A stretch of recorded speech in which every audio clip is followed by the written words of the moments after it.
All right, Ms. Webb, although I cannot vote for you, there are many issues that you will vote on, many issues that will affect me and my neighbors. So there are 2 questions below, and they would like a yes or no and why.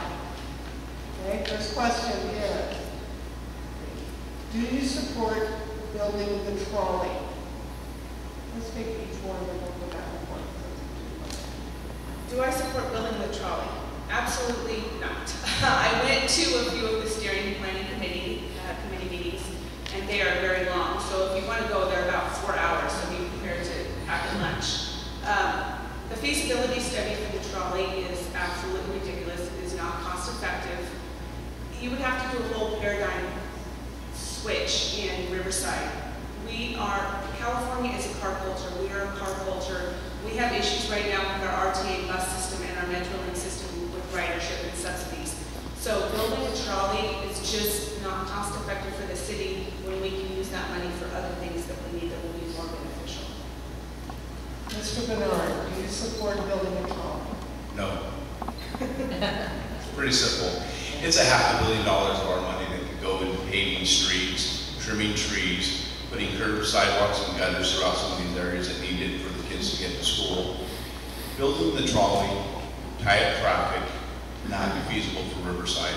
The advantage, the point behind it, I think is something to be aware of. We've got 4 institutions of higher learning here in the city of Riverside.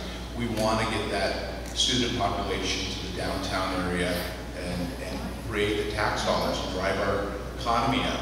So maybe we need to look at the trolleys with rubber tires, running some schedules in the evening hours on the weekend to get the students up there. And we can see if that proves to work. And if it does, we have trolleys, we have buses. Let's use the systems we have in place. But it's a good idea to get the students downtown and keep our downtown area vibrant. Ms. Webb, 30 seconds? Oh. Okay. Second question, we'll start with Mr. Bernard on this. Do you believe we should have an independent auditor that reports only to the city council? I'm going to assume you're talking about an independent auditor on accounting. I think that is a very good idea.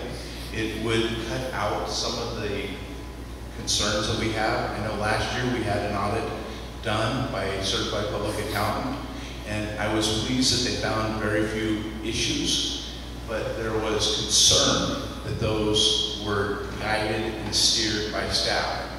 I would like to believe that it's not, but if they report to the council has a little control over the activities and the actions of it, it could prove to open up that line of communication.